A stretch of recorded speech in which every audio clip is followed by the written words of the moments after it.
So what we try to encourage people to think about is ways to be productive and contributive that are your choice. They are things you're choosing to engage with, but they may well still resemble some of the effort of work. And that's what makes leisure enjoyable, when it's in tension with work.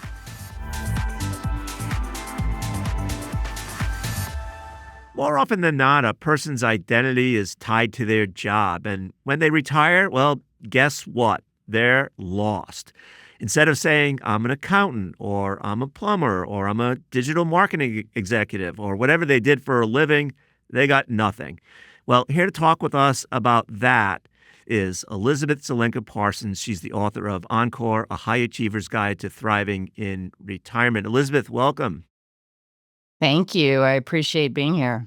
We appreciate you being here, and we appreciate all the help that you're about to give our listeners and viewers. But I want to start here, Elizabeth, with some, news of the day.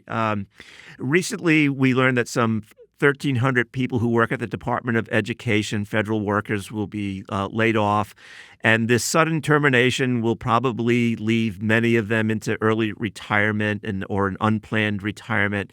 And obviously, in addition to feeling insecure about the fact that they've just been laid off, they have to deal with loss of identity, right? They're no longer what they were. So what advice might you have for not only those 1,300, but the 130,000 federal workers who have already been laid off and then an estimated 275,000 overall who will be laid off? Sure. No, it's a great question. And I think that we all, of course, get identified to a degree with what we do for a living, as you mentioned. But if you have no time to plan for an identity bridge, I call it, or a transition, it can be really existentially threatening because we often imagine so much of who we are as tied to what we do every day. So, my best advice to people who've had this sudden sort of rupture of their identity is, first of all, to recognize they are absolutely not alone. I think many people imagine they're going through this feeling um, in a vacuum and they're the only people struggling with it, in part because we're all told to look forward to retirement. And we imagine it's something we should be celebrating and excited to embrace. But the truth is, there's a lot of letting go that has to happen. And so I suggest to people who've had this suddenly happen to them, first of all, just give yourself a break, but recognize too that there are lots of enduring parts of your identity. And there are various ways to reconnect with those, including reminding yourself what you used to love to do and who you used to love to be before you were in the career you're leaving. There's much more to it, obviously, but just recognizing that it's normal to feel a loss now is part of moving forward in a more confident way. Yeah. So it's interesting when I think about people who have been forced into retirement sooner than they were anticipating. The statistics actually bear this out. That J.P. Morgan, for instance, has a study where they say, at what age do you plan to retire, and then at what age did you retire? And oftentimes they say, I plan to retire at age 65, but due to something, a layoff, a healthcare shock, or something else, it was 2 years sooner. They retired at 63. So it's not necessarily uncommon that people have a unplanned for retirement. Is that fair to say? Absolutely. So many life events can accelerate that date. As you said, sometimes health issues, family issues, just life circumstances. So people will say to me, when should I start thinking about, my life after retirement? And I say, you should always be thinking about it. It's a ongoing evolution, and thinking broadly about what you're working for and what purposes will fuel your life. Once you're done sort of trading time for money, is always a valuable exercise because we don't always know Yeah. exactly what that date will be. Yeah. So I often talk to folks who have retired, but then maybe after a year or so go back to work and maybe even in the same position that they had before. And oftentimes it's because they couldn't find a sense of purpose. So how do you find that sense of purpose in the years before you actually retire, whether it's planned for or unplanned for? It's a great, great question, and we see that pattern as well. Sometimes people joke about failing at retirement. But what I think we all need to remember is that this word retirement is much more nuanced than we imagine, because again, of the way we're marketed to about it, we imagine it needs to be all leisure.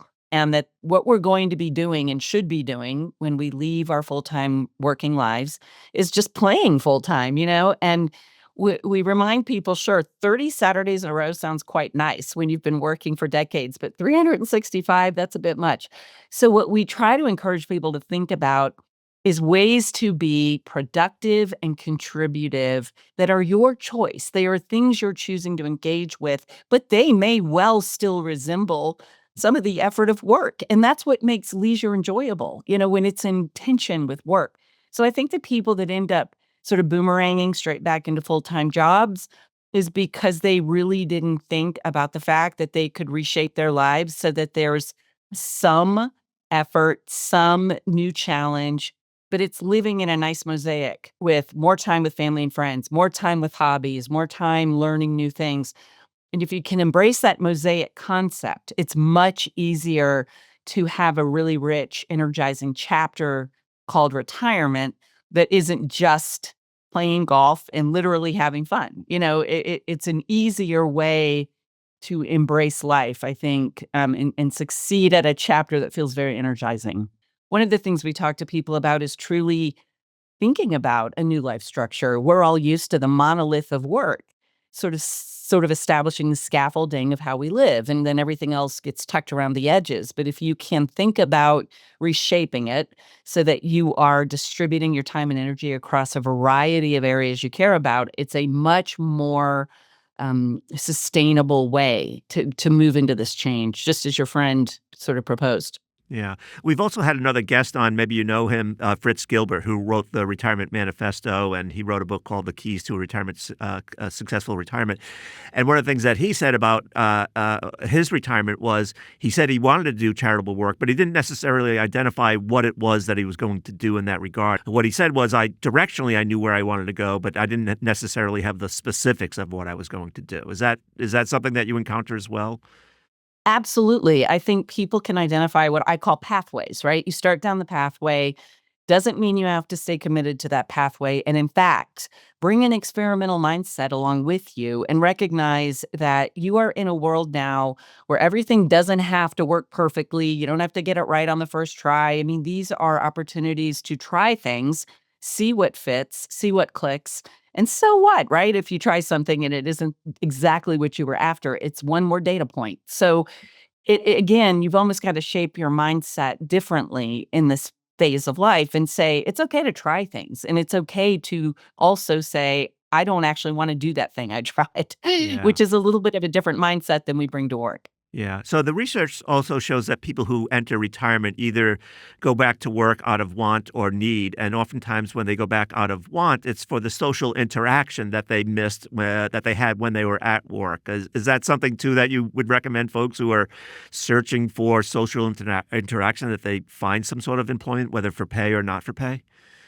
Well, certainly community. Whether work is one, is certainly a pathway or a vector into it. But we talk literally about what is your relationship portfolio. It's as important or more sometimes than your financial one. And what are you going to do to energize it and to keep it diverse, interesting, growing? I mean, these are real questions you can begin addressing before you leave your working life, where you are correct in pointing out many of us get the biggest jolt of community. And if you are leaving that behind when you retire because it's just sort of unsustainable to maintain most of those relationships, it is so important to think about what are my vectors into new and growing communities. And they are there, but you have to go looking for them. And proactivity is a huge part of it. So we work with people a lot on that issue. So, Elizabeth, much of the book seems to focus on high achievers, and I'm curious what advice you have for them as opposed to us mere mortals like me. Right. Well, I use that phrase a little tongue in cheek, even with respect to myself as the author, because I've sort of, certainly as a younger person, was very driven to sort of get that external validation and those external success measures. And I think as a lawyer and many of the lawyers I work with, for example, we're used to these third party indications that we're doing well, like our billable hours, the bonus we got, the accolades from a client. I think anyone, who has typically sought achievement can really struggle with this transition because we are moving into a world where all that third party validation really goes away. And it's about whether we ourselves can measure progress in a way that makes us feel full and energized, and that we're sort of moving forward. So I remind people that you're going to need to find new measures by which to look at your progress in life and feel satisfied that you are, in fact, continuing to move forward. So, there's a lot in my book that helps people think about those issues maybe in a way they never have. Yeah. I'm curious, what are those measures of success that replace my bonus, my partner level, my whatever, my admin? Or what, Yeah. what are they? Yeah, no, it's a good question. So, for example, some people, I will say to them, so, if you've lived a really spectacular decade in this chapter, how will you know? Like, walk me through it because no one's going to tell you, right? No one's going to walk up And to your door yeah, and there's say, no hey, this pat has on been the a great back coming, decade. right? Yeah. Right. So things start to come out. So, for example, they may say, well, I would have learned new things along the way, I've always had the goal of, learning this new language, or I would have traveled to these places that I wanted to see. I would have been able, to show up more for my young adult children as they are beginning to launch their careers. Sometimes there were relationship indicators, even in their own personal relationships that they say, you know, those things would be more robust. So it's beginning to create some definitions. They're coming from them about what a rich life means because they no longer have to check the I'm working for other people box, but it's just a different mindset to start asking yourself, how am I going to know this has been a great decade? So it's Yeah. quite interesting what comes out of that. Yeah, it's interesting when I talk to retirees who have encore careers, oftentimes what they say is, what would you do if you had the opportunity to do it again, but would have derived more satisfaction from something other than what you did as your primary career? And that often becomes their encore career, right? So it's sort of Without a like, doubt. yeah. And it gives them Great great question. joy, right? Because they are now finally doing the things that they, would have done if they had the opportunity to do so. Yes, exactly. And if you find yourself at a point where you are financially secure and you've got time and energy, why not try? Many people do have this unlived life and they suddenly realize, well, wait a minute, I can still go try to live it. Why not? Yeah. Elizabeth, we're going to take a short break, but when we come back, we'll pick up where we left off and talk more about the book and other chapters in there. So don't go away.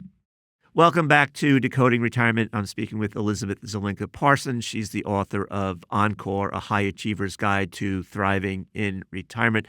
I'm curious, why are lawyers so hesitant to retire? I mean, maybe they should have a forced retirement age, perhaps, like Yeah, those pilots? are they're increasingly popular at big law firms, and that thus the greater need for my help. But I'll give you a few reasons. One is, as your son will probably learn if he enters practice, lawyers are excellent reactors. We know how to react to people's problems and content, which fly at us all day long, these days through our inbox. And so you get so used to this constant stream of challenging, stimulating, interesting material coming at you that you forget how to create your own experience. And so I say to people, you're going to need to move from reactor to creator. Same letters in both words, but they mean very different things. And I always see a light bulb go on. They're like, you're right.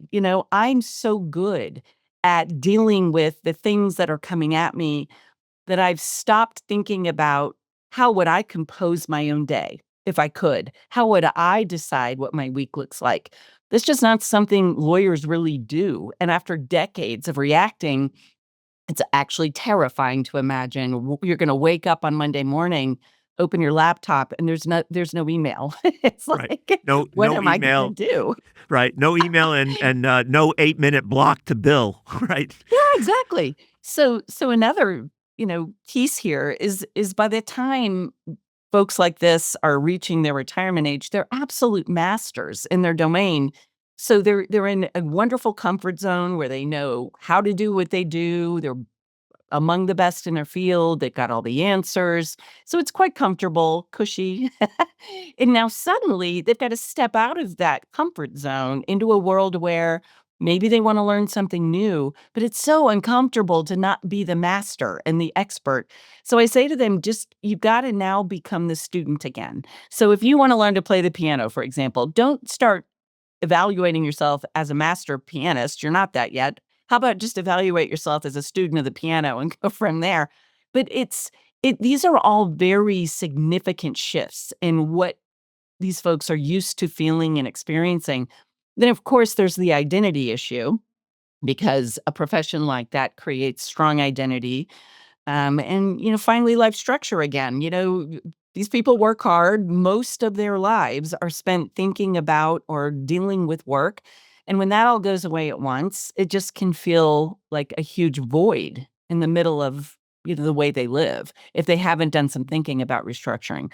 So for all of those reasons, I think it's a particularly challenging transition for professionals like lawyers. Yeah. So, do you have in the book, I suspect there's a step-by-step guide for someone who is trying to rebuild their identity and purpose by chance? Yes? Absolutely. It's broken up into very nice four-part segments and, a good roadmap, just like a good lawyer would want. So Right. I've had many lawyers read it and come and say to me, "I feel like you were speaking directly to me." And I've been there. I've walked through those shoes, and I've worked with hundreds and hundreds of people in this moment. So I think the themes in there are pretty spot on, and hopefully the advice is a good Yeah. starting point. So walk us through some of those steps if you don't mind. Yeah, absolutely. So, I talk a lot. The first part of the book is about identity bridging and how to think about reconnecting with parts of yourselves that will endure beyond the career, as well as how to pull skills out of the career life and reapply them in new spaces. Those are extremely helpful ways to bridge your identity. There are some exercises in there that people can work through. Life restructuring, again, I've mentioned several times, but we've got to think about how are we going to reallocate time and energy into things like our physical health, our relationship world. How are we going to continue finding purpose and meaning, even sort of, reawaken spiritual things in life. I mean, there were all kinds of areas people have largely neglected because work has been so intense. So there are a lot of practical ideas in there about how to go about re-energizing those parts of life and what some of the benefits of those are. There were segments on getting ready. We are not financial advisors, but there are segments in that book about getting your mindset ready to become a spender instead of a saver. And then there's a whole section on getting into action. How do you really get going on your good ideas? How do you build and maintain momentum? How do you use your networks? How do you, get into research projects that will support you? So there's plenty of practical material combined with good theory on why both our experience, but even the research supports sort of these approaches. Yeah. I mean, in writing the book, you write it from almost a personal experience point of view. You retired early and went through your identity crisis as well, and now you're helping others go through that same process. Are there some? It sounds like there's an obvious path to purpose. Are there some less obvious ways to find purpose that people should be open to? Absolutely. I mean, I think it's the entire exercise gets more fun if you can be open to the fact that you may not even know yet what's gonna pop up in front of you. But get out there and start exploring. Don't be shy that you don't have all the answers. Everybody asks our clients, "Well, what are you gonna do when you retire?" It's the worst question in the world, and everybody gets it 1,000 times. And we say to people, "It's okay if you don't have the answers." We often tell people, "Treat the first year like sabbatical." And just tell people that, "I'm gonna take a sabbatical and I'm gonna figure it out." And then give yourself the freedom to figure it out, experiment and try things. It's a little bit like driving at night. You can make the whole trip seeing 6 feet ahead of you. So just look for the next obvious thing or the next obvious meeting to sit down and have these conversations and explore. And I will tell you, many, many people start out exploring idea A, and in the process of that, idea B pops up, and it's suddenly the thing, And so you've got to be open to the idea that you haven't got it figured out from where you're standing today. Right. I often think that Joe Coughlin, who was a guest on our show, has described retirement as 8,000 days, give or take. And so it's a Yeah, finite period of time. So I think to myself, use those days wisely when you get there, right? Don't waste because tomorrow there'll only be 7,999 days. So how do you help someone sort of think about like maybe compressing the need to do this and maybe even though they're taking a sabbatical and they're taking a year to figure it out, time is finite when you get to this point in life in a way, right? that's fair. Absolutely fair. Well, the key to the whole thing, in my view, is enjoy the ride, right? It's going to be an adventure, and part of the reason it's an adventure is you don't have absolutely every detail figured out yet. And in working life, we're sort of paid to get it right. We're paid to figure it out and know where we're going and why, and that's fine.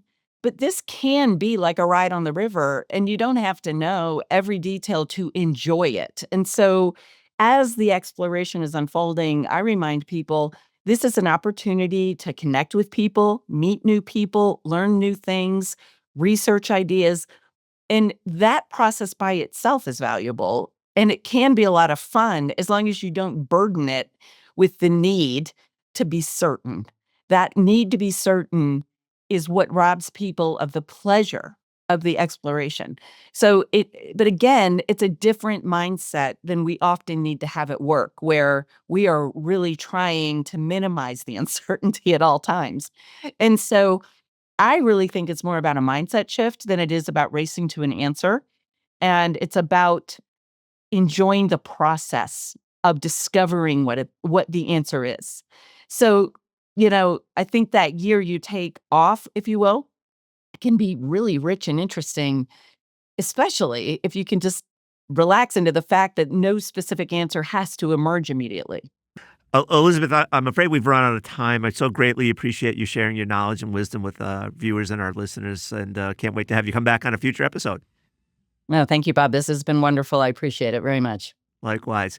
So that wraps up this episode of Decoding Retirement. We hope we provided you with some actionable advice to help you plan for or live in retirement. If you've got questions about retirement, you can email me at yfpodcast@yahooinc.com, and we'll do our best to answer your questions in a future episode. And lastly, remember, you can listen to Decoding Retirement on all your favorite podcast platforms. This content was not intended to be financial advice and should not be used as a substitute for professional financial services.